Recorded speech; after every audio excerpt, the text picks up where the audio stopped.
All right, welcome in and good afternoon. We do have a smaller group today, so it looks like Victoria and Brad, you're the only two that I see here, but that's okay. Hopefully that means that this is a little bit more of a personal session. Please feel free to ask questions as we're going through. Um, Pardon me, I'm in a little bit of a different area, so if it sounds a little different, or camera's not actually quite right, Wi-Fi is a little funny, anything like that. I'm out of the office right now, but stick with me. I think that we can get through this um, pretty efficiently here. So we're going to do a very brief recap of what we talked about last week, and then we're going to talk about the differences between all of the 11 funding agencies through SBIR and STTR. And then we're going to look at scoping your project. What does that mean? What are some things to watch out for? And then we'll get into the activities and homework for today. So real quick on that recap, hopefully you are working on your registrations. I don't expect you to have completed all of them in 1 week, especially sam.gov. That does take a little longer to get that pushed through. In week one, we also talked about the overview of SBIR and STTR. So hopefully after seeing that and looking through it, you all fit the requirements for what we're looking for in SBIR and STTR. And so we can move forward from that. And all of this will hopefully help you out. And then the last thing that we did for the activity last week is the one sentence pitch. And I only had one person send me their pitch in an email, and that person's not here today. So if either of you, Victoria or Brad, if you have your one sentence that you would like to share, Cole.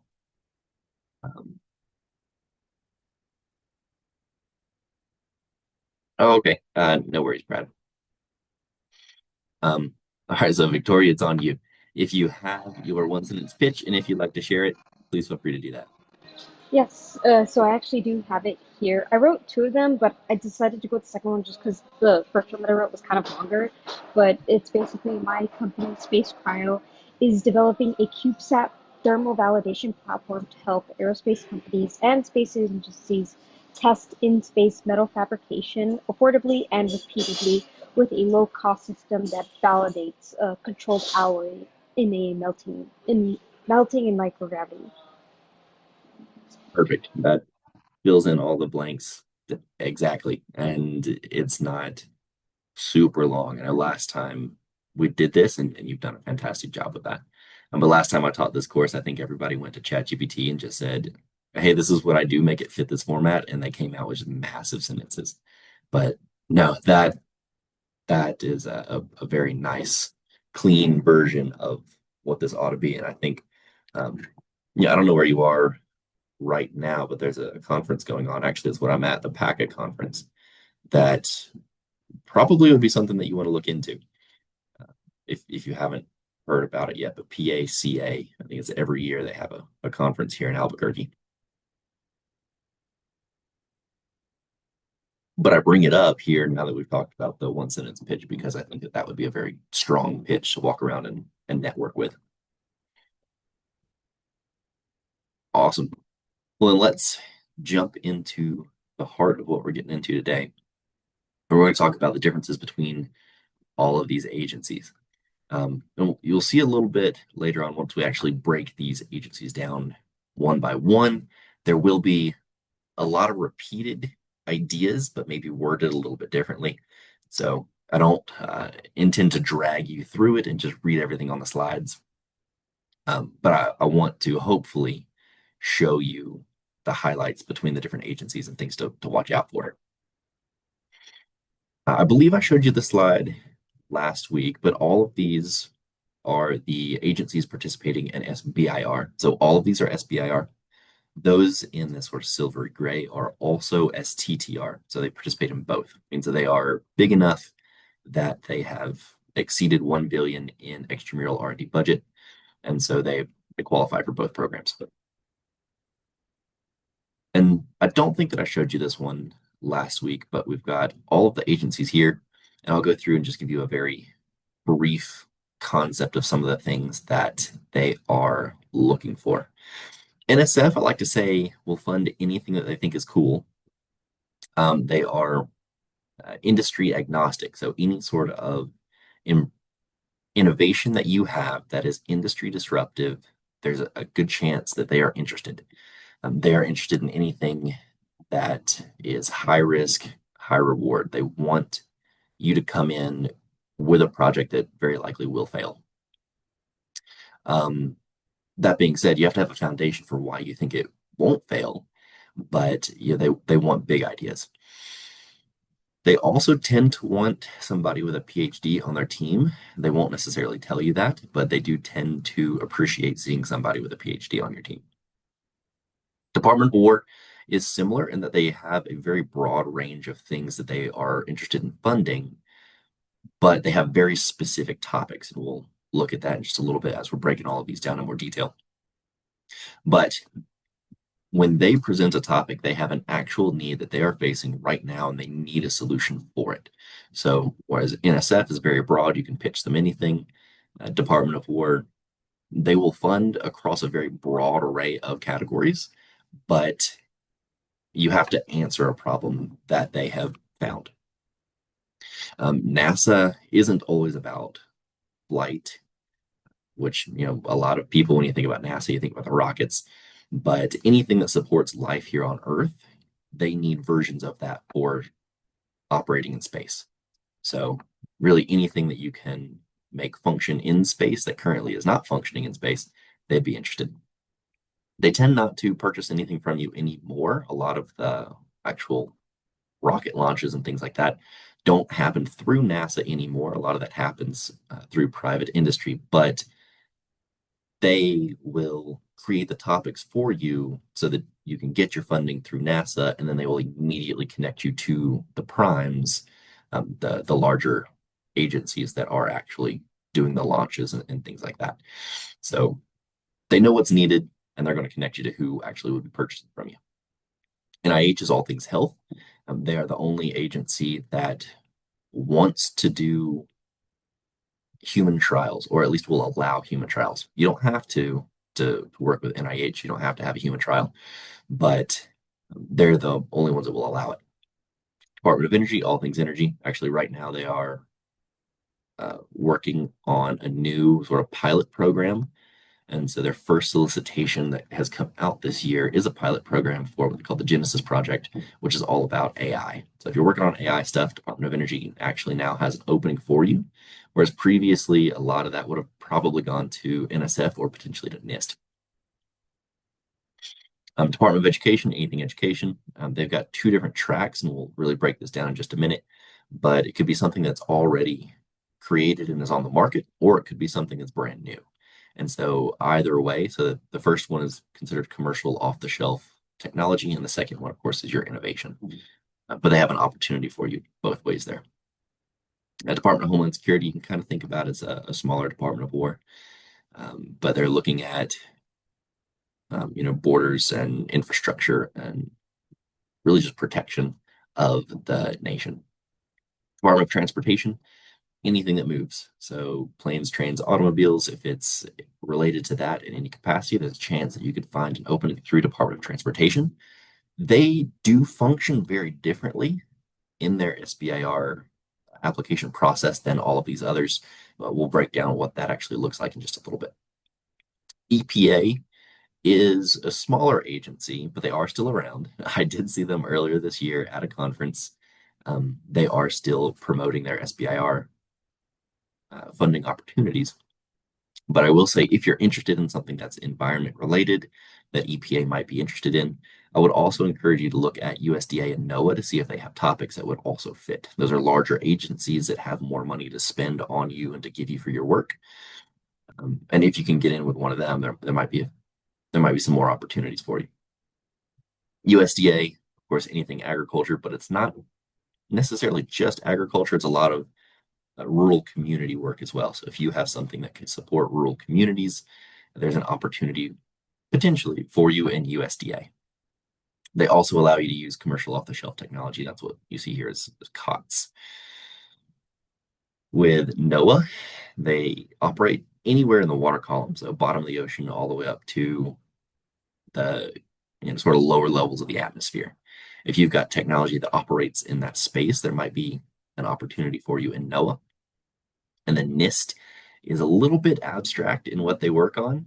NIST is all about standards in technology. So a big thing they're focusing on right now is cybersecurity, especially with advancements in AI, and even more so with Department of War and potentially all these other agencies as well. But at the moment, Department of War has uh, several different cybersecurity requirements that you have to fulfill, you have to meet in order to get contracts from them. And so um, NIST is a big player in that, but it seems to be hard, at least in my experience, to find small businesses that are actually working on things that NIST is willing to fund. Obviously, they're out there, otherwise NIST wouldn't be participating, but I don't see very many of those. I did show you this last time. Um, Might as well just pull it up here really quickly. These are all the different agencies that participate in SBIR around the circle, and then each of their components off to the sides. So if well, if you have some kind of an innovative idea, potentially industry disruptive, there's a very good chance that among the hundreds of topics that come out every year across all of these different agencies, there's a good chance that something out there fits what you're working on. Now, because there are all of these different agencies and they all act independently, it's important to understand some of the differences that you're going to run into. The proposal submission process is going to vary. So that could be anywhere from which website you're using to we see down in the next one the format, the layout, page counts, content expectations, additional documents that you might be expected to submit. It could be sort of the focus and the wording and how you're speaking to the agency. All of those could vary. Funding levels are going to vary, and I've got a slide on that just a little bit. The period of performance is going to vary. They're usually fairly similar, but in the same slide that has the funding levels, we also show the period of performance. You'll see that in just a moment. The number of solicitations per year are going to vary depending on the agency. Some of the smaller agencies will only get out one solicitation per year. The larger agencies will usually do about three solicitations per year. And for that, I'm thinking NSF and NIH both do three solicitations per year. Department of War has changed up their process a little bit, and now they have new topics coming out on the first Wednesday of every month. So you can think about that as 12 different solicitations throughout the year. Um, but it's all under what they call a BAA, a broad agency announcement. And so, depending on how you count it, that could be one solicitation, it could be 12 solicitations. But just know that there are a lot of topics coming out of Department of War every year. The communication that you can have with the topic authors or program managers is going to vary. And so, we'll talk about this next week in how to communicate with these topic authors or program managers. But just know that if you're working with a contracting agency, there's usually a limited window in which you can have a conversation with them. If you're working with the granting agency, you can probably, again, this is a little bit variable. I know Department of Energy was a little bit weird about this a couple years ago. But generally speaking, a granting agency will let you communicate all the way up until the time of submission. So all the way up until you hit submit. The registration requirements are going to vary. We have a slide on that as to which websites you need to go to and register for each of the different agencies here, and then the funding vehicle. So I mentioned grants and contracts, and there's also a cooperative agreement, but you can really just club that in with a contract for the purposes of this presentation.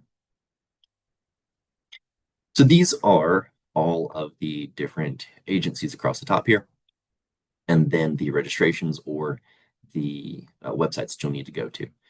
So across the top, you can see all of the agencies will need you to have an EIN. So you get that through the IRS. You see the next one is a unique entity identifier, and that comes from sam.gov, which is actually on our fourth line down here.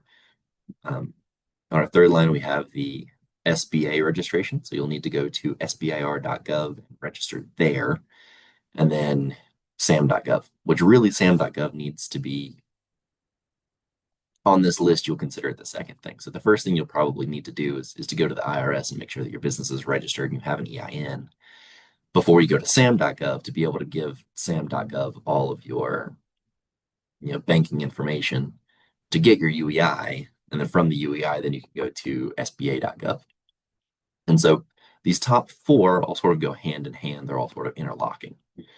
And then after that, it will depend on which agency you're interested in as to which websites you apply to. So you'll see Department of War has their own specific, they call it the DSIP portal. So that's a website that you go to and you can look through the topics and you can apply there. HHS or NIH has ERA Commons. You'll also apply to grants.gov. And I believe we'll see that on the next slide. Department of Energy has their own websites called PAMs. NSF has research.gov. I believe over here, no, okay, it's still research.gov. But so again, we see Department of War has DSIP, HHS has grants.gov, which is, in addition to ERA Commons, which we saw on the last slide. Department of Energy has grants.gov as well. NASA has ProSAMs. NSF uses research.gov. Department of Homeland Security has their own portal. Department of Transportation has their own portal. EPA, I've got listed here as FedConnect. I believe that FedConnect is actually transitioned just into SAM.gov, so I need to update the slide. And then there are last few here. This is the Department of Education, USDA, Department of Commerce. They're all using grants.gov to find their solicitations and to be able to submit. Here's a list of all of the agencies. You see that coming down on this left column. And then you see in a phase one and phase two what the different funding amounts will be. So this is the award ceiling. And you'll know as you're going through if it's an award ceiling. If you suggest even $1 more, then you'll get administratively removed. Unless you're talking to HHS. If you're talking to HHS, there is sometimes some wiggle room in what they will allow. So you'll need to have a conversation with the program manager to see if there is some wiggle room and how much more they'll let you take. Sometimes it could be up to 400,000 instead of the 300,000 that you see here. But you've got varying funding amounts you can see in phase one and two. And then the period of performance, you see that on the next couple of columns. In a phase one, it could be anywhere from 3 months. And now that is very short. You don't see 3 months very often, but it could be anywhere between 3 and 12 months. We see commonly it's about 6 to 8-ish. And then in the phase two, it's usually about 2 years. There's a little bit of wiggle room in that as well, but generally it's about 2 years for a phase two. And then you see the total program budget over there. That's not super important. That doesn't really influence you and which agency you're reaching out to. So with all of this information, even more to come, how do you pick the best fit agency for your business and your innovation?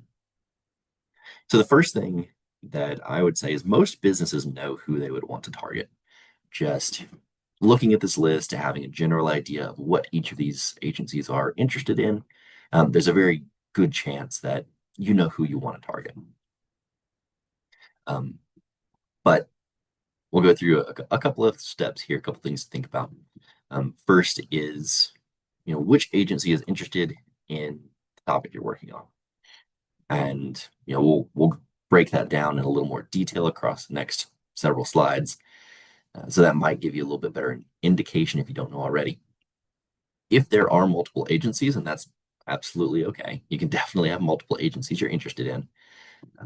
If there are multiple, the thing that I would suggest is if they have overlapping solicitation windows, pick which one is the best fit for you and only look at that one. Don't look at the other. If the solicitation windows do not overlap, pick whichever one you can realistically get to first.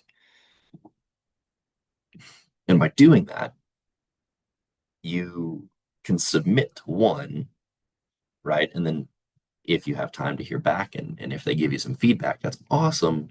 And you can use that feedback to strengthen your application for the next cycle with the other agency. You'll see a lot of things that they're looking for, and a lot of the ways they are judging your applications are going to be very similar. They'll use some different words across the different agencies, but generally speaking, it's all going to be similar. Um, Another thing that you can do if you're interested in figuring out which agency might be a good fit for you is to go to sbir.gov/awards. If you go to this website, there's a way that you can filter by several different things. One of those is keywords. And if you filter by keywords, put in things that are similar to what you are working on in your business, and then see which agencies have funded that in the past. So sbir.gov/awards is just a database of all of the agency um, awards that have gone out over the past, I think, like 40 years. So over the full period of SBIR, all of them have been recorded and they're all on that website. So um, with that, an agency that has funded it in the past may be likely to fund it again in the future. So you can keep an eye out for that. You can also reach out to those agencies specifically and say, how did that go? Are you still interested? Right. And that might bring it all full circle so that you actually convince them or, plant the seed that maybe it's worth putting in the next solicitation. Another thing that you can do there is see the small business that won the award. And so if you're interested potentially in partnering with them or licensing your technology to them or reaching out to them and trying to find a business partner in some capacity, it could be a strong opportunity for you to do that as well. So you can see the contact person for that business and you can see what that business does. If that contact information is old, you can probably take that information over to LinkedIn and find them just fine. So a couple of different ways that you can use that website. And then our last point here is if you're trying to partner with a research institution, think about the differences between SBIR and STTR. Of course, SBIR, you are allowed to partner with them. STTR, you are required to work with them. SBIR, you're only allowed to outsource up to 33%. STTR, you're required to outsource 30% with a potential of up to 60%. So keep that in mind. If you need some outside work, it might be worth doing a little bit of math to see if an SBIR and STTR is better. And then, of course, think about, do you have the research team or do you potentially need to outsource some of that? Do you have the facilities and equipment on your own? Is it something that you can rent? If you can rent it, of course, then you don't have to outsource all those funds to a university or a national laboratory, something like that. But if you can't find a way to rent it, it might be worth partnering with them. Any questions before we really dive into each of these agencies independently? Seeing a no from Victoria. Awesome. If you have any questions, just let me know. So we're going to break down all 11 agencies. There will be several pieces that are going to be similar throughout these. I'm going to try not to just keep reading the same thing over and over. Oh, it looks like I got a question in the chat here. Oh, no, okay, great overview. Thanks, Brad. So the National Science Foundation participates in SBIR. They also participate in STTR, so they are a fairly large agency. They work with grants instead of contracts. You will need to go to research.gov in order to apply. During the phase one, you can get up to $305,000 for a period between 6 and 12 months. And then in a phase two, you can get up to $1 million for about 2 years as your period of performance. They do have phase 2B opportunities that'll get you up to 500,000. And then if you wanted to go to the website, you can see that here. They do fund across nearly really all different fields of innovation. Like I said, anything that they think is cool is something that they might be willing to fund. So we always recommend that people start here if possible, because they do accept a project pitch year round.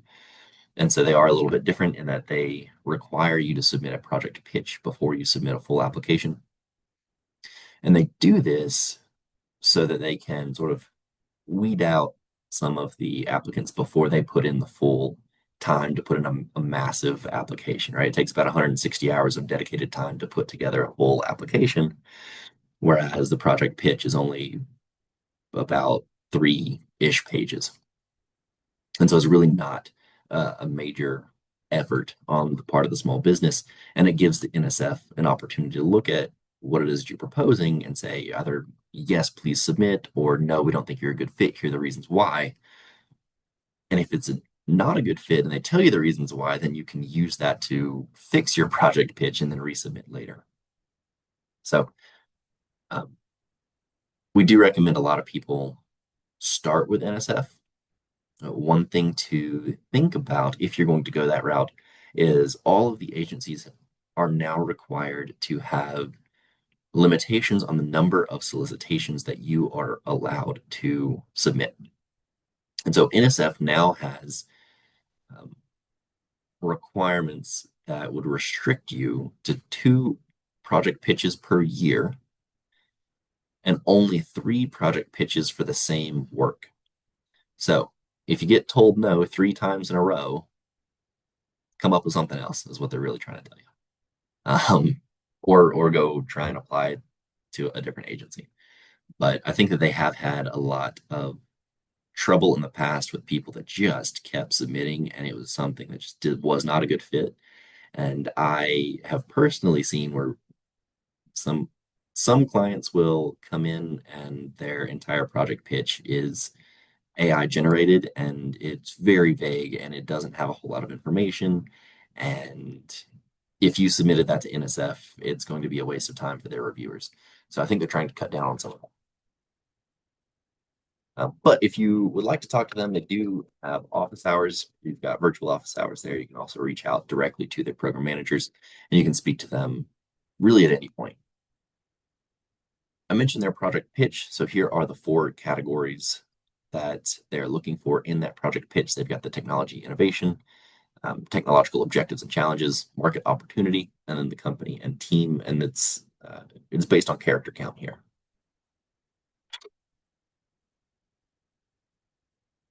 Full proposal is much larger and it's going to include all of the pieces from the product pitch with quite a bit more detail. So that's really a big reasons why we recommend people start out with NSF because you do have the project pitch before you put in all the effort for this full proposal. Um, Here are some of the topic areas.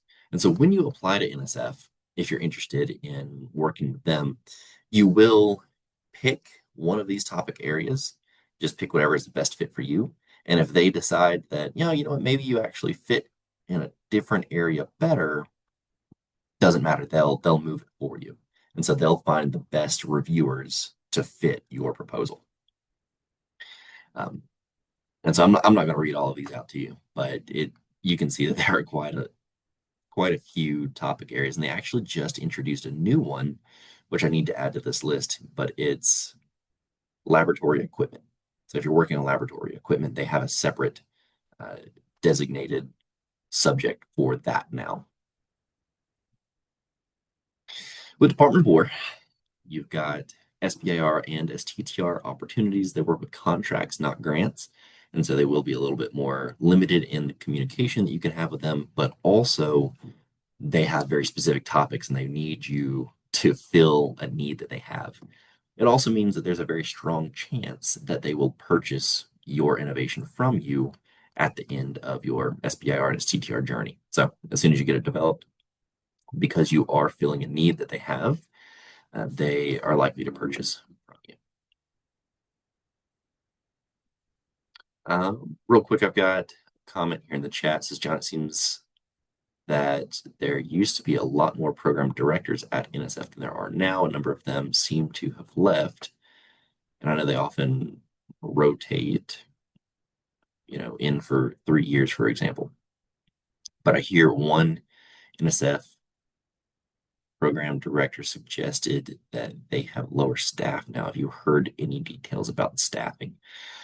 Um, I have heard that a lot of staff have been cut just across the board in a lot of these agencies and really just government agencies all in all, not specific to SBIR. And that is likely one of the reasons, on top of, of course, getting inundated with projects that aren't a good fit or that are AI based or that are just kind of a shot in the dark that don't have a whole lot of effort and real substance behind them. But I think that having fewer people available to review is also a pretty good reason as to why they now have restrictions on the number of applications that you can submit. One thing about NSF and a couple of these agencies, not all of them, right? So Department of War does not do this, but um, NSF, I think NIH does this. I know Department of Energy does this, but they'll use external reviewers. And so it's not all up to the agency to find people within the agency who are capable of reviewing, but a lot of them will reach out to like universities and professors that are subject matter experts in the field to do some of these reviews. Some of them, like I said, Department of War, they will not do that because if you're fixing some of their problems, it might be a national security risk if you're reaching out to external sources and giving that information out to them, even if they are under NDAs or whatever else. Um, it's a little easier for information to slip out and into the wrong hands as opposed to if you keep it in house. I don't know if that answers the question in the way that you need, but okay. Hopefully it hopefully it helps a little bit. Um, okay, so we've got Department of War, SBIR, they have STTR. They work with contracts, not grants. You do have an additional registration that's through they call it the DSIP portal, is DoD SBIR. I guess portal, just DoD SBIR portal, I think, or Defense SBIR portal. During their phase one, you can get up to $250,000 for somewhere between 3 and 12 months of work. Their phase two is about 1.8 million for about 2 years of work. And then in addition to their standard phase one and phase two, they've got sequential phase twos. They also have phase two enhancement or extension. Something I don't have on here is something that they call StratFi and TACFi. So if you complete your phase one and phase two, they do have other opportunities.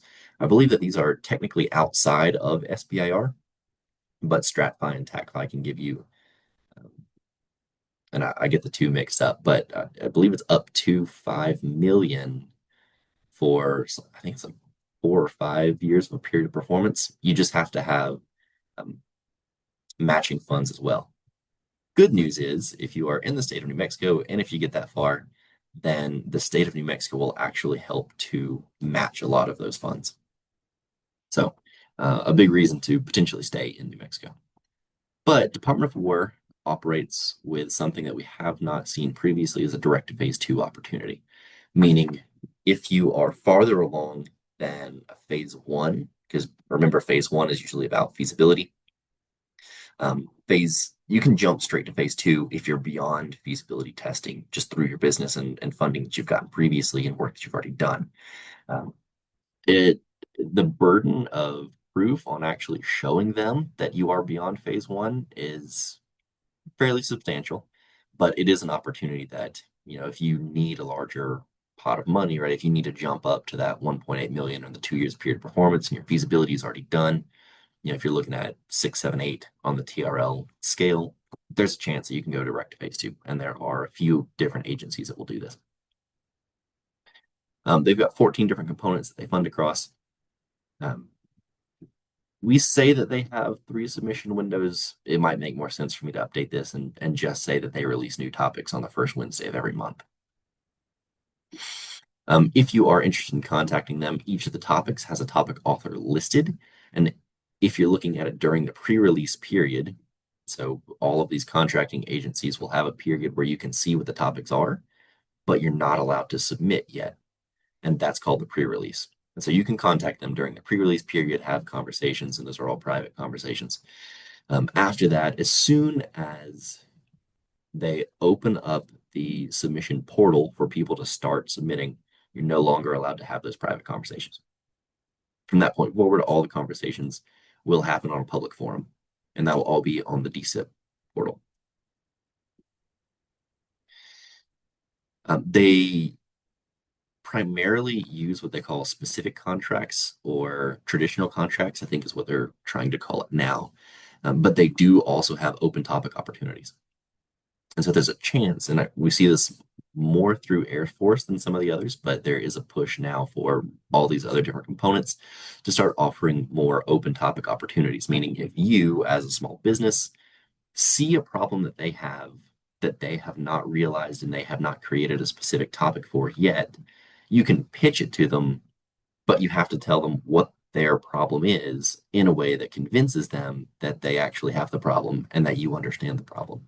And then you pitch what your solution is to that problem after that. So there's an opportunity for you to sort of skirt around the specific or the specificity of their topics if you go that route.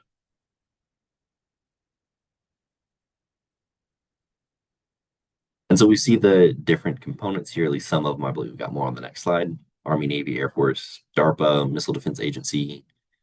I forgot what all these others are, but that's okay. And you can see the different funding amounts based on the different components. So this is even within agency, there are still variations in peer performance and funding amounts. So keep that in mind as you're looking across them. You can't just write that you would like 250,000 from all of these different agencies, right? Because if you go to DLA and you ask for 250,000, they'll throw you out administratively and nobody will ever read it. You don't want that. Um, and so here's just a list of all of those. And the one that I'm missing on here is actually Space Force. So Space Force is sort of a spin-off from Air Force. They work semi-independently from each other. And then here are some of the topic areas that they're interested in. You'll see that they are pretty diverse in what they're looking for across all of these different components. And I won't read all these out to you, but just know that they offer a lot. We got something in the chat.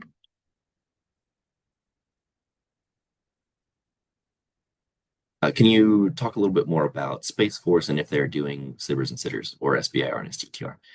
Yes. So Space Force does act separately from Air Force, and they do release topics on the DSIP portal that are independent from Air Force. And so you'll see that they do have their own SBIR and STTR topics that come out. Yes, it's through DSIP. Awesome. So NASA also has SBIR and STTR. They offer contracts as well. You will need to register through ProSAMs, and so this is actually fairly new. If you've looked at NASA, about 3 years ago or earlier, um, they used a different website, but now it's ProSAMs. Um, their phase one gets you up to about 225,000. Their SBIRs have about 6 months of work. STTRs have 13 months, and they actually have something that's a little bit different. And I don't remember if we have it in these slides. Oh yeah, we do. SBIR Ignite. So it's over on the left. SBIR Ignite is a program that's only through NASA, and it is very commercialization heavy.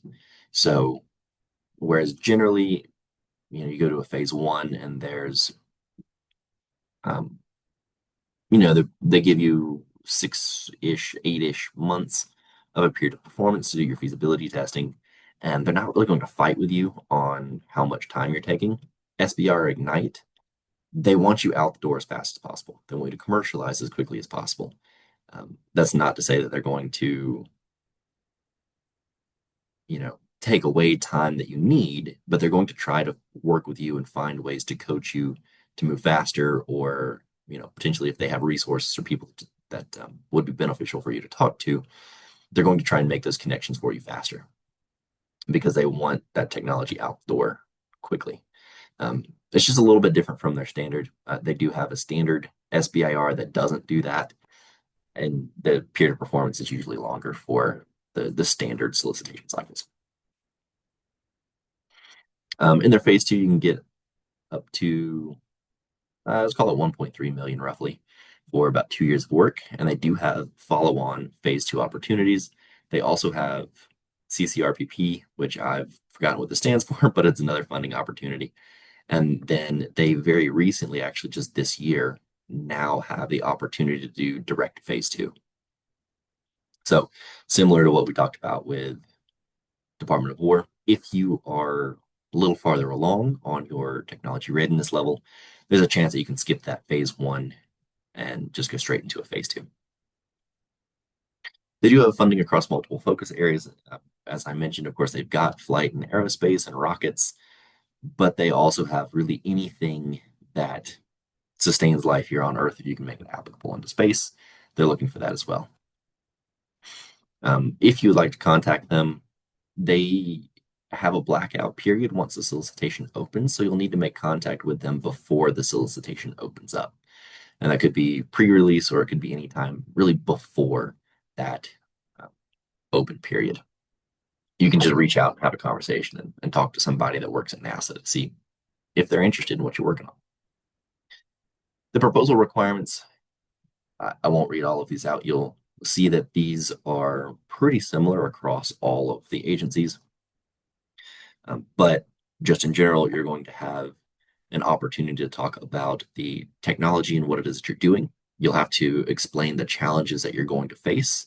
You're going to need to talk about the market and the market opportunity. And you can think about this in two different directions. And each agency will kind of weight this a little bit differently. But um, on the commercial aspect, who are the other players? What are they working on? How are you different? But then also on the broader impacts. So how is this going to change people's lives based on using your product as opposed to what's currently on the market and potentially using your competitors' markets? So those are some things to think about. You'll also need to talk about your team, who's working with you on this project. You'll need to talk about facilities. You'll need to have a budget. And then for any non-zero line item on your budget, and of course, this information is across the board for all 11 agencies, but any non-zero line item you'll need to explain in a budget narrative. NASA is a little bit different. They have something that's called a briefing chart, and that's like a one pager that explains everything that you're putting into all of the rest of your application. We have TABA here, and oops, sorry, I haven't talked about TABA yet, but this is technical and business assistance, which it is optional for you to request it, but it actually, with our new reauthorization that we got this year, every agency is required to offer it to you. Previously, that was not the case. But the important piece here in technical and business assistance is expenses that ordinarily would not be allowable through the research and development money that's coming through SBIR and STTR. You might be able to pay for some of those things through TABA. So if you're in a phase one, you can request up to $6,500 to spend on things like intellectual property, working with a patent attorney, things like that. Commercialization assistance. So if you wanted to hire somebody to do like a market analysis or to start doing like interviews and things like that for you, you can hire some of those things out through TABA. And actually, they've expanded it so you can also work on some cybersecurity requirements as well. And that's a new thing that they've opened up, excuse me, this year. Um, I think that's really all that's sort of special here. I'll leave, of course, this is a slide for you that you can look at in the presentation later when I send that out. But I think probably from this point forward, I probably won't spend much time on the proposal requirement slides. A lot of it is going to be worded differently, but a lot of it is going to be the same material. So here are some of the topic areas that NASA is interested in. And I won't spend a whole lot of time on this, and I won't read all these to you. One thing that I do think is interesting, and I haven't mentioned this yet, but somewhere in our slides for each of these agencies, we have a success story that you see their logo in these slides. And so I think that Nature's Find is actually pretty interesting. They were a company working on studying, I think they were extremophiles, which is like an ancient bacterial group that was growing in thermal vents, I believe is what it was. And they found that you can grow them in space in um, really compact or trays, and they're a really good protein source. So they created a method where you can actually grow a protein source in space on the space station or shuttles or what have you. So it's a pretty interesting opportunity. I mean, it's really a food company at this point, is the way that they're sort of operating. And NASA liked the idea and funded them. So they really do fund across a pretty broad array of different things. Uh, HHS, which we have listed here with National Institutes of Health, they really do operate through NIH. And so if you are looking for them, look under NIH's website. But they also have SBIR and STTR. They do both grants and contracts, so the only ones that do both. You will need to register through ERA Commons to be able to submit your application. Um, the phase one could be up to 306,000. And this is the only agency, as I mentioned a little bit earlier, that has some wiggle room on that. So um, if you need more money or if you need more time, reach out to that program manager before you apply and ask if for your topic there ask if there's any wiggle room.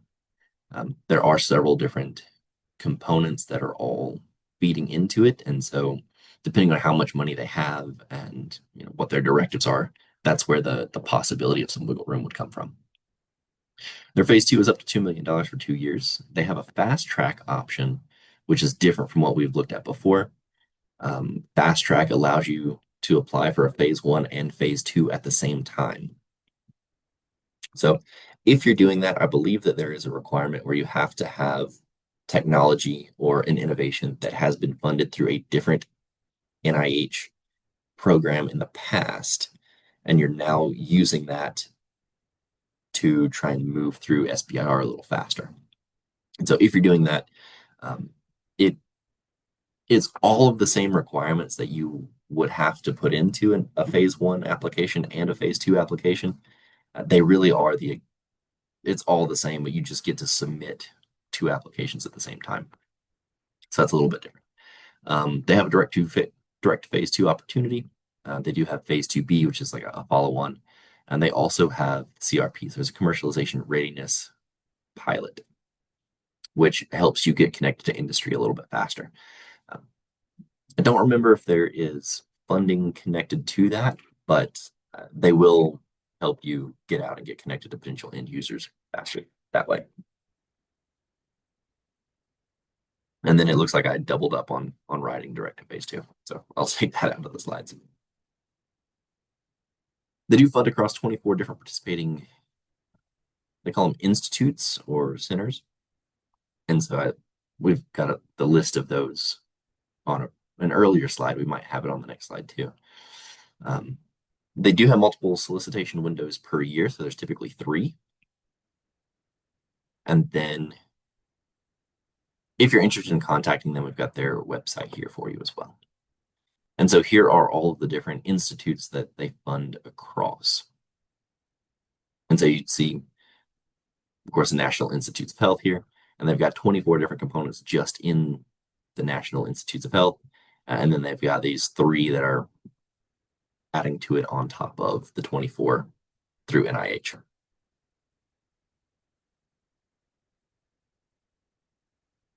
So I know that most of these are acronyms, and I'll be honest, I could not tell you what all of them are, but um, really anything health related, they're going to be interested in. Even human trials, they'll be interested in that as well.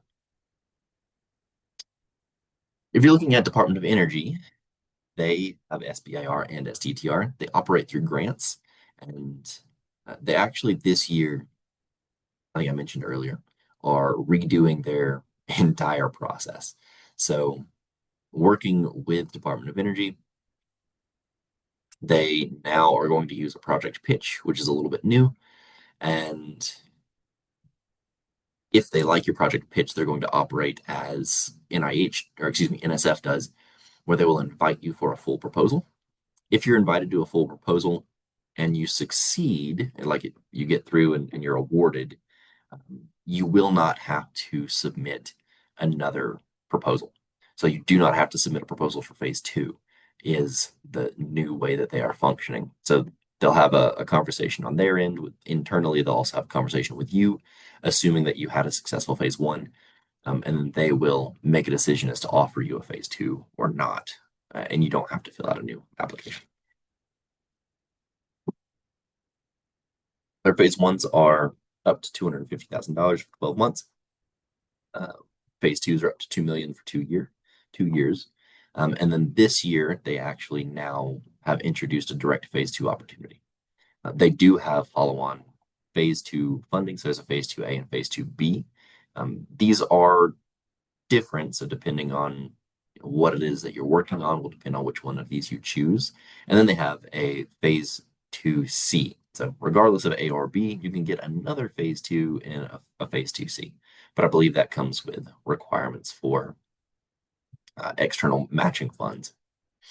And then you have to register for PAMs if you would like to work with Department of Energy and submit your application to Department of Energy. If you would like to reach out to them, you see that contact link here. And then they typically have two submission windows per year. Usually one is more applied and the other is more theoretical in the topics that they offer. But because they're redoing everything right now, we might see some of that change. We also see right now that they do have that pilot program I mentioned a little bit earlier. And so I'll be curious to see um, what that looks like, what the new solicitations look like with that pilot program coming out now. Actually, these are the old requirements for what they call the letter of intent, and I would say that this is probably very similar to what they're doing with the project pitch right now, but I do need to update this slide. Um, I apologize about that. Pay attention to some of the things that are in here, though. You'll see that it's the same or very similar to what you saw in the NSF project pitch, where you're going to have a little bit of the work that you're doing. You're going to have to explain the problem. You're going to have to explain the people you're working with, and you're going to have to explain the commercial potential. So keep that in mind. I'll update the slide and send it out with the correct information when I send it out to you all. And then here are the different program offices. So you can see all of, just the names of the program offices will give you an indication of what it is that they are interested in, what they're interested in funding. I'll give you just a second with that. Brains for Drones is pretty interesting. It's a way that they were able to create essentially autonomous drones as a way that just plugs into many of the major drone manufacturing models that they had at the time. This is a little bit dated, so I'm not sure if uh, if it's still functioning with newer models that are coming out.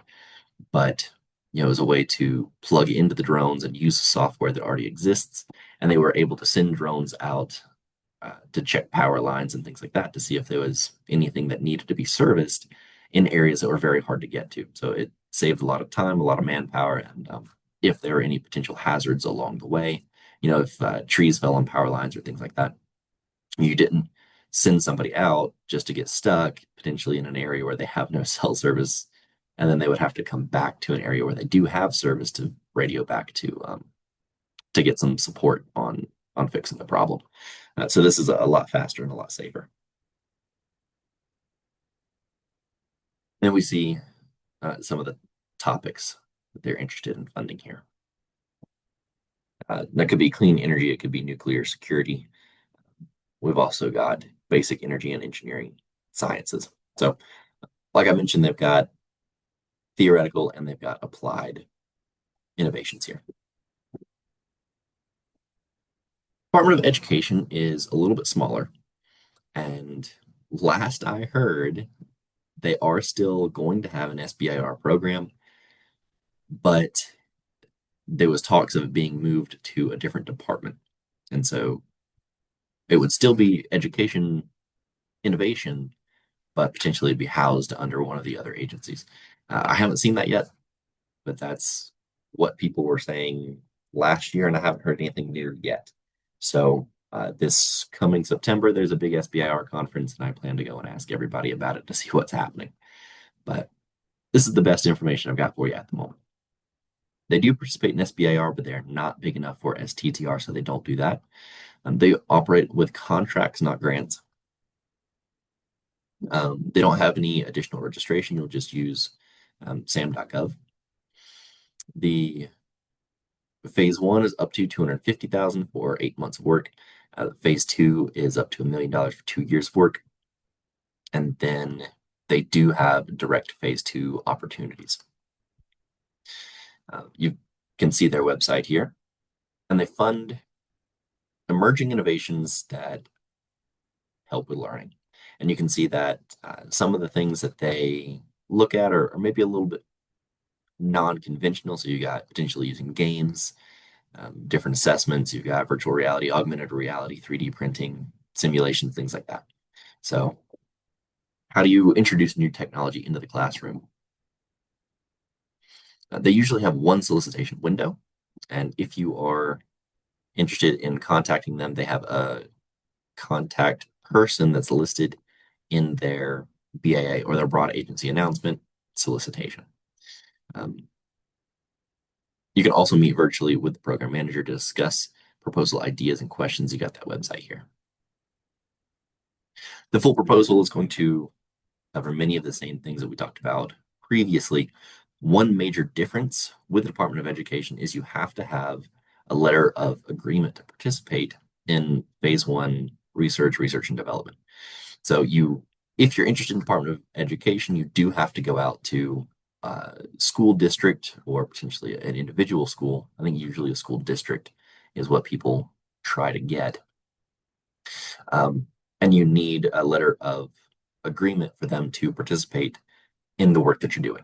So you actually have to have a little bit of buy-in from somebody that's interested, that is working in education. So that is a little bit different than we've seen before. Some of the topic areas, you'll see those here. I'll give you just a second on the slide in case you're interested, and then we'll hop on to the next. Department of Homeland Security does have SBIR. They're not big enough for STTR, so they don't have that. They do operate with contracts. If you are interested in working with them, they have their own registration portal. Phase ones are up to 175,000 for 5 months. So you can see they are a little bit smaller. Their phase twos are up to 1.5 million for 2 years. And I have heard from Department of Homeland Security representatives that they tend to try and poach ideas from other agencies. So what that means is if you start out with NSF and it's something that Department of Homeland Security is interested in, if they see it, they might reach out to you and say, "Hey, we've got an opportunity coming up, and we think that you'd be a good fit." So there's an opportunity for that. I don't know how often that happens, but it is what I've heard them say. Other phases, they do have the CRPP, and that's about 200,000 for 12 months. They also have what they call OAT, so that's other agency technology, other agency. I forgot what it is. It's other agency something. But the idea is that if you start with another agency, they are happy to take you for either a second phase one or to move you into a phase two, working under them, and just sort of take you from that other agency that you started with. You've got their website here as well. They fund across 2 internal organizations. Usually only have one submission window. They are a little bit smaller of an agency. If you're interested in contacting them, All questions must be submitted approximately 2 weeks before the application close date. Questions are answered and posted on sam.gov. And so you can see the email address here if you wanted to submit any questions. Here are the components of a full proposal. And I won't read through all of these pieces. Like I mentioned, these are almost all identical, just with different words in them. And then the topic areas that they are interested in. So we've got a much shorter list of things that they're interested in. But if you are working on anything in these fields, it might be worth reaching out to them. Department of Transportation has SBIR but not STTR. They operate with contracts, not grants. They have an additional registration with their own electronic submission portal. Their phase one is up to 200,000 for 6 months of work. Phase two is up to 1.5 million for 2 years of work. And they do have phase 2B opportunities for you. And you see their website down there. They try to fund projects that aim to increase research on and develop innovative solutions for our nation's transportation solutions. They really only have one solicitation window. And if you're interested in contacting them, we've got the Department of Transportation website here for you. And then questions that are not addressed in the FAQs, you can reach out to them through email here. And I know this is a generic email. Every time I go to the SBIR conferences, they say, don't worry about that. We promise there's somebody on the other end reading it. You may or may not trust that, but that's what they tell you to do.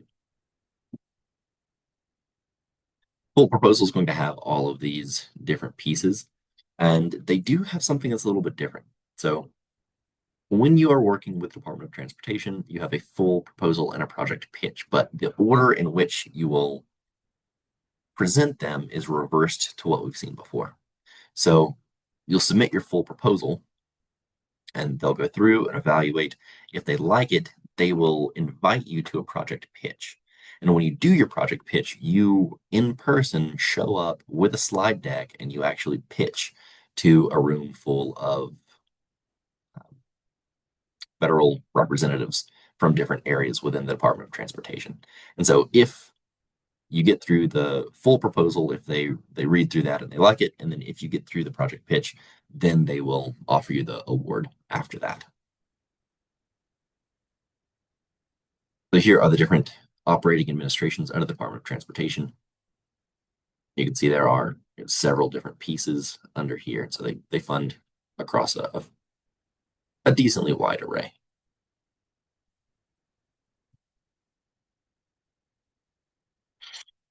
EPA, they, as I mentioned earlier, are a bit smaller. So they do have SBIR, but they don't have STTR. They do operate with contracts. I've got Fed Connect listed here. I believe that actually is sam.gov now. And so if you're interested in working with EPA, you'll go to sam.gov. Phase one is up to 100,000. So that is a little bit smaller than some of our other agencies, and that's for 6 months of work. Phase two is up to 400,000 for about 2 years of work. For other phases, they do have commercialization option for up to 100,000 to match with third-party investment. So they do have some support there to help you commercialize. And you can see their website down here. They fund projects that aim to protect human health and the environment. And they've got some broad areas, which is air, water, climate change, waste, and manufacturing.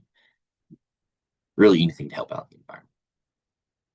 They've got one solicitation window. If you're interested in contacting them, you can email them, specifically emailing the contracting officer within 2 weeks of the solicitation's issuance. So as soon as it comes out, go and read the solicitation, see which topics are interesting for you. If it's a good fit, you've got 2 weeks to email them. And that contact information will be in their solicitation.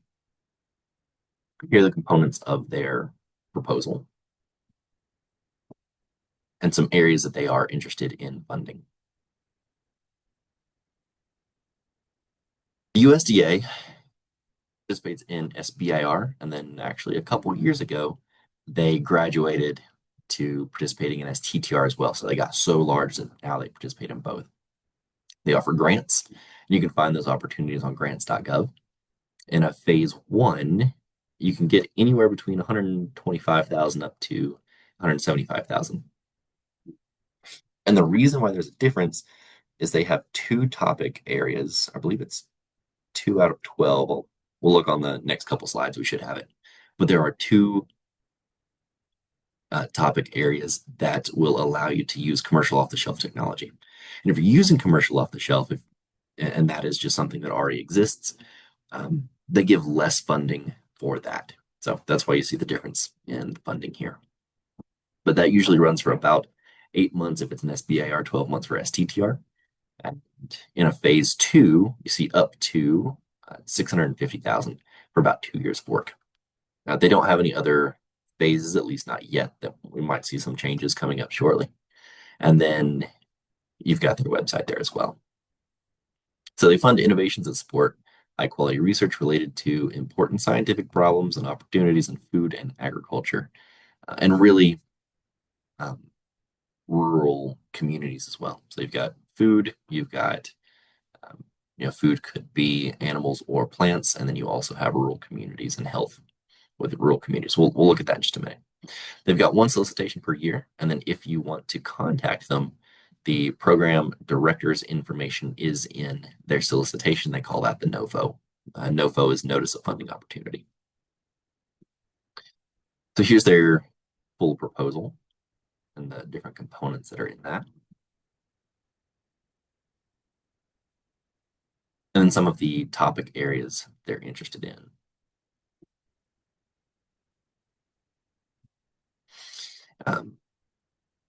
Let's see, I believe it's rural and community development and small and mid-sized farms. So those two topic areas are the two where they will allow you to use commercial off-the-shelf technology. And so if you're doing that, if you're interested here in working in these two, potentially use commercial off-the-shelf technology, the funding amount is a little bit smaller. Under NOAA, they have SBIR, but they're not big enough for STTR. They operate with grants, and so you'll find those under grants.gov. In a phase one, you can get up to 175,000 for 6 months, and in phase two, up to 650,000 for 2 years. They don't have any other follow-on funding opportunities. You've got their website here. And then funding priority includes weather and water, blue economy, and space innovation. So, like I said, anything in the water column from the bottom of the ocean to sort of the lower limits of the atmosphere. You might be able to find some opportunities here. They accept a letter of intent, but it's not required. A letter of intent just lets them know what it is you're working on, and potentially you might be able to get some feedback on that. They've got one submission window, and if you want to contact them, you can find contact information in their solicitation. So you've got the letter of intent. So if you are including a letter of intent, you see what goes into that. Then you also see the full proposal,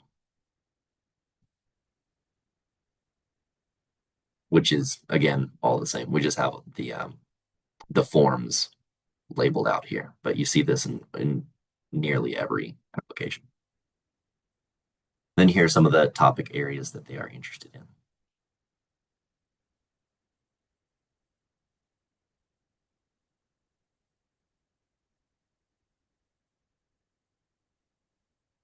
NIST, don't know how many more we've got. I think we're getting pretty close to the end here on these agencies.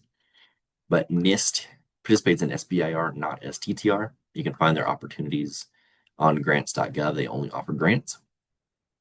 And you can see that they have up to 100,000 for 6 months of work in a phase one, and a phase two is up to 400,000 for about 2 years of work. They don't have any additional phases. And then their website you can see here. They fund science and technology areas that advance measurement science, standards, and technology in ways that enhance economic security and improve quality of life. The program schedule, they've got one solicitation per year, And if you'd like to contact them, the program director's information is usually, well, it is in the solicitation. Um, but if you want to reach out to the agency, just this one in particular, I know that there's a representative. Her name is Jackie, and she shows up at all the conferences. So if you're interested in NIST, I could point you toward Jackie. Here's what you have in their full proposal. And again, it's very similar to all the others. And then some of the topic areas that they are interested in. And I won't read all of these out to you, but they are a little bit more abstract than what we've seen in some of the past agencies. And historically, NIST has been a little bit trickier to get into, but over the past couple of years, they have taken steps to make it easier to get in and to work with them by really just broadening what it is that they are interested in working with.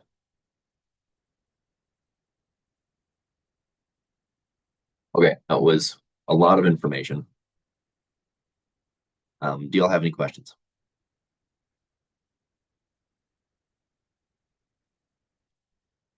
Victoria's shaking her head. I don't see anything in the chat yet, but feel free to throw those in whenever you have them. Well, thanks, Brad. So let's talk about project scope a little bit. Maybe we got something in the chat. Can you talk a little bit more about NIST? Oh, yes. Okay. So historically, it's been hard to get into because their topics were a little bit vague, but you almost needed to know the specific researcher that already is working on technology that's similar to yours. So you would have to go through and comb their website for all of the researchers that are currently working and figure out what it is they're working on, and then find somebody that you very likely were going to be paired up with to do their work. So NIST tends to operate with a cooperative agreement, which we have listed here as a grant. It's a little bit more involved than a grant. So they actually would have a little bit more oversight and a little bit more communication with you than a grant would be. But in the past, I think it's maybe 3 years, probably been about the past 3 years, they have made a real effort to open that up and make it easier to get in. And so you don't have to have the contact information of the researcher that you want to work with anymore. Um, they do a much better job at reading your solicitation and finding out which department is a good fit for you, and then tracking down the person who might be interested in working with you. So they've made a very strong effort to try and fix that.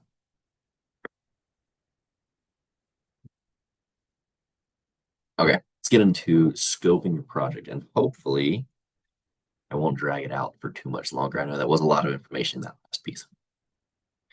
So when we talk about the scope of your project, we're talking about the way and methods by which everything sort of comes together and tells a coherent story. So this is going to involve looking at the budget, looking at the structure of the team, the tasks that you are proposing, and then making sure that all of that is fitting within the allotted period of performance, and of course staying in budget, right? That's the first piece there. And so usually when we talk about scope, it's going to be a sort of iterative process to make sure that you are fitting within an appropriate scope for the work that you're going to be doing. Scope definitely can be a problem when you overwrite or underbid. And so just briefly sort of expanding on that a little bit, if you overwrite, you're promising more than you can actually do. And that could be more than your team is capable of doing, but it could also just mean more than is realistic to take place within the period of performance. And then if you underbid, of course, if you're asking for less money than you actually need to do the work, you're not doing yourself any favors. When you underbid, you tell them that you can do it for less, but if you can't actually do it for less, then all you've done is hurt yourself. You're not in a bidding war for these contracts. They're telling you that they will give you the award ceiling, and they are fully prepared to give you the award ceiling to get what they want out of the research that you're doing. So um, you don't get any extra points by telling them that you could do it for less. So we recommend that everybody always try to ask for the award ceiling. Of course, make sure that you have a budget that justifies asking for the full award ceiling, but never try to underbid yourself. The phase one should be focused on communicating the feasibility of your idea. So you're not looking to build a prototype during phase one. You're really just testing to make sure that moving forward to prototyping makes sense. Generally, you'll be focused entirely on research with limited testing during the period of performance. So the research, and if you're doing any testing, is all still on the fundamental concepts and not on the actual physical device. Or if you're producing software, you're not, creating it to test the software against anything yet. Most of that phase one budget is going to go to labor. So you're going to be paying for your team to do the work. And that's where almost all of that funding is going to go. Scope creep is a real issue, and it is something that you should be aware of and you should take seriously. Um, if you start writing out the scope and you're writing, all of the things that you plan on doing, all the tasks that you plan on completing, it's very easy to start writing in extra stuff and say, well, if we test for this, then the next step is going to be test for the next thing. But you got to make sure that what you're putting in the proposal is realistic. You don't want to, slowly start increasing and moving the goalpost, if you will. You don't want to make it harder for yourself. If you're working on a grant, and I think that we'll get into this in a later session, but if you're working on a grant, there is much more flexibility, and if things don't go the way you expect them to, it's okay. But if you are dealing with scope creep and you're working on a contract and you can't complete everything, then you don't get the funding. And so then that also down the road will hurt you and your chances for potentially getting more contracts. Of course, you don't want that. So keep in mind that scope creep is a problem. Don't let that get you. And then you don't want to overpromise and underdeliver, right? That's going to hurt you down the road. As you are coming up with your scope and you're coming up with the work that you're going to be doing, make sure that you use the SMART acronym or the SMART framework to try and pull all this together. You've probably seen this in some capacity, but make sure that all of your tasks and your objectives are following the framework make sure that it's specific, measurable, achievable, relevant, and time bound. So when you're thinking about your team members, assign team members to the different tasks that you're doing. And if you can visually do this, either creating a Gantt chart or some other process maybe that works best for you, but a Gantt chart gives you a timeline of expected time for each of the different projects, and then you can add a column for all of the people that are assigned to those different tasks. And so then you can see if you are, potentially overextending any of your employees or any of your business partners as you are laying out this framework. It's a good way, one, for you to visualize it, but then also you can put that into your application, and it helps the reviewer to look at what you're proposing and make sure that you have the team and make sure that you have the capacity to really do what you claim you're going to do. And you want to tie your scope to your objectives, and then from your objectives, you'll come up with your tasks. So there's sort of a hierarchy there, which I should probably create a slide for. But you'll want your major goal that you're working on with your phase one, that feasibility testing, your major question that you're trying to answer.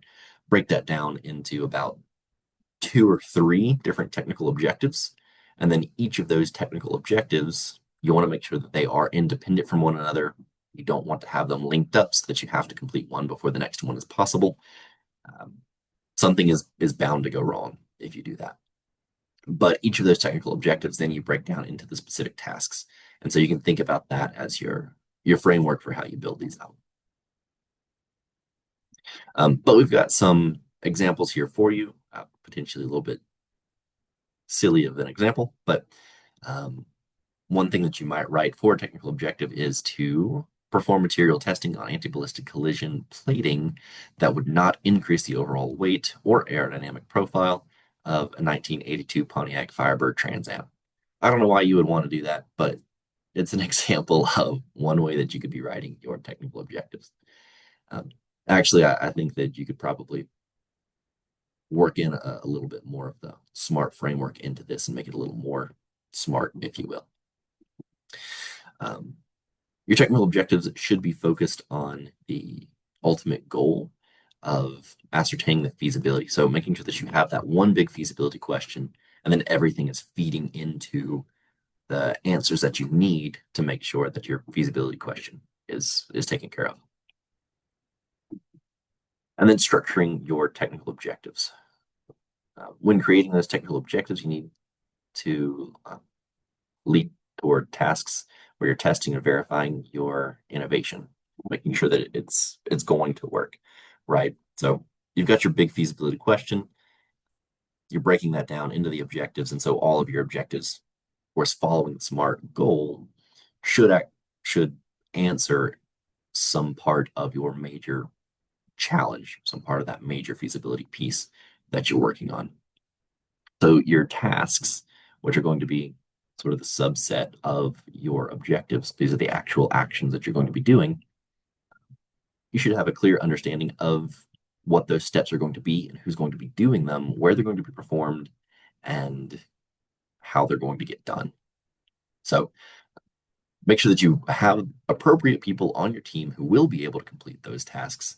And then, what I sort of mentioned a little bit before is make sure that everybody realistically has the time and they're not being stretched out a little too thin and they're not being overworked so that these tasks can realistically be accomplished.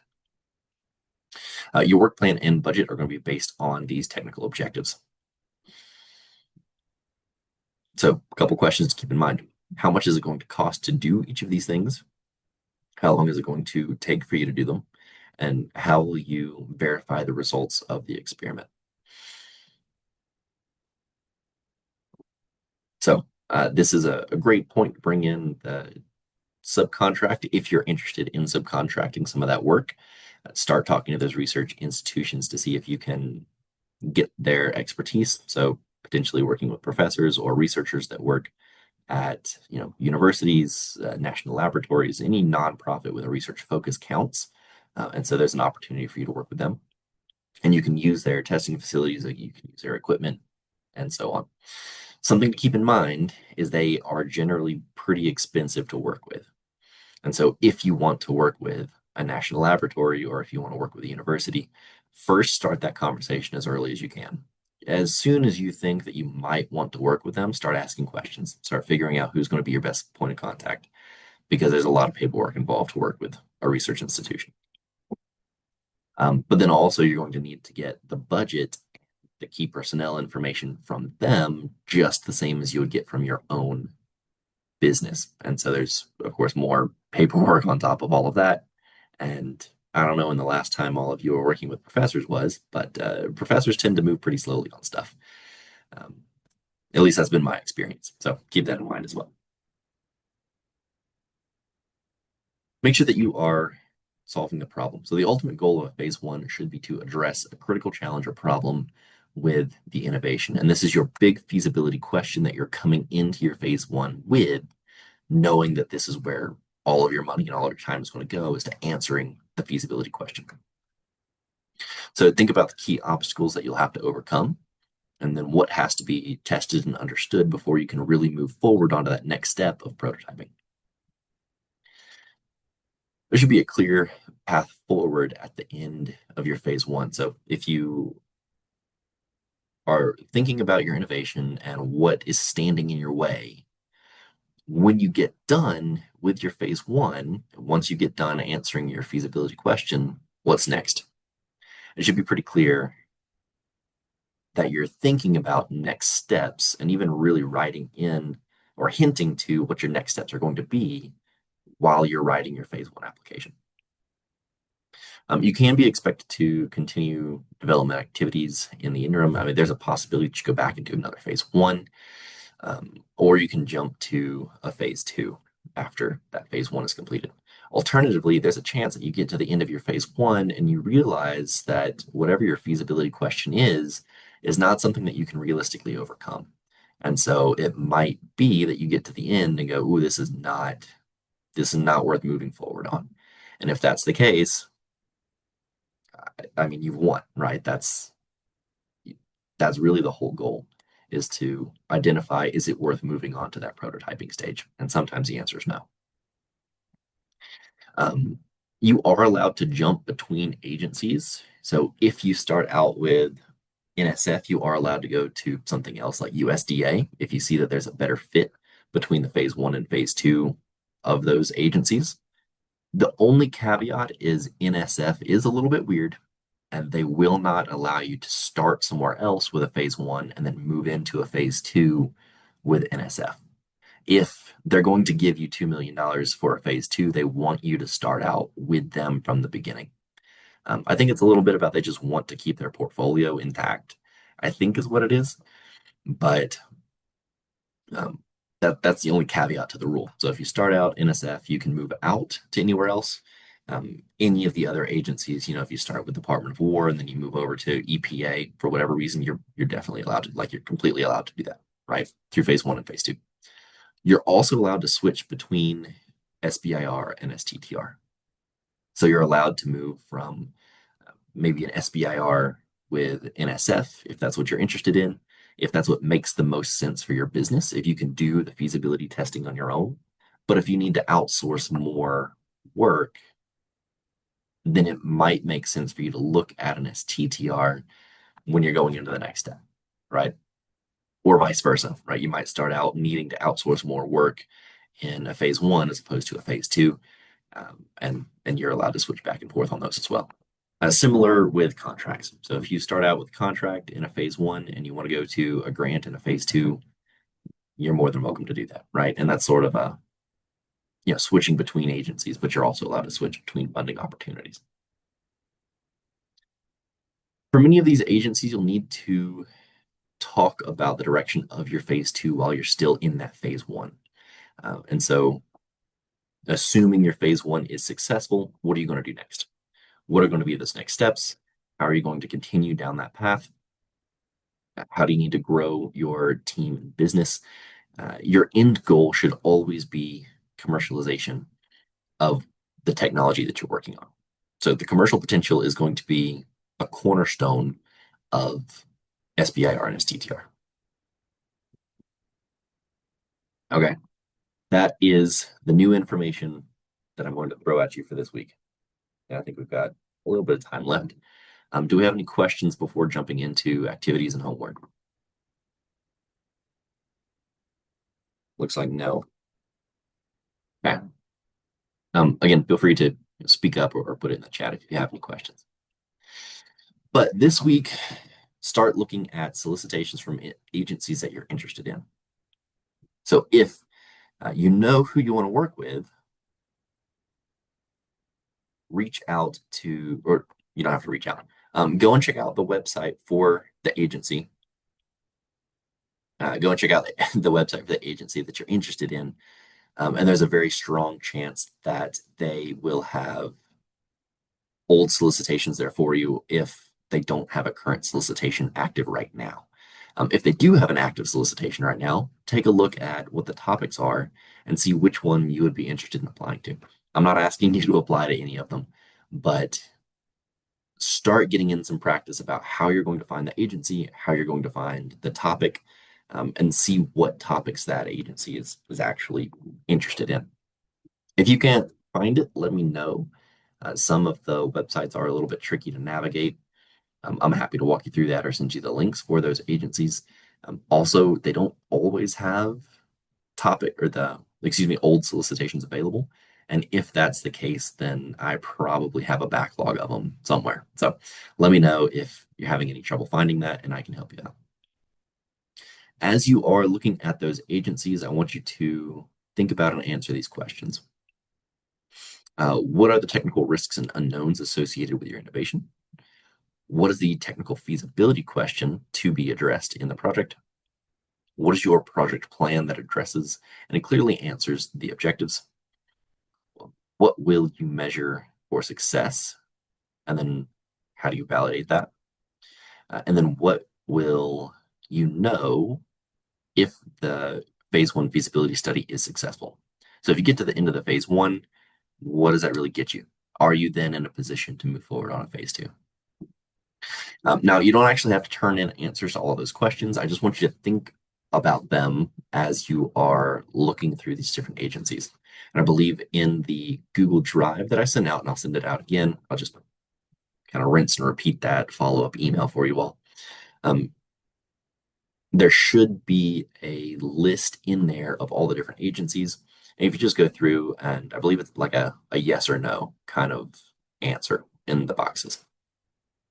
That's mostly for you, but if you'd like to share it and if you'd like to discuss some of what you found, I'm happy to talk to you. We could do that through office hours. In the bottom of my email, there's a link where you can sign up for a conversation with me, and we can have a one-on-one conversation about that. This week, since I am up in Albuquerque at a conference, it is a little bit harder for me to meet this week, but I'm happy to carve out some time if I can.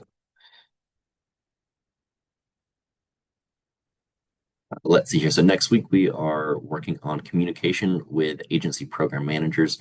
So how do you talk to them? What kind of format can you use? When do you talk to them? We'll answer some of those questions.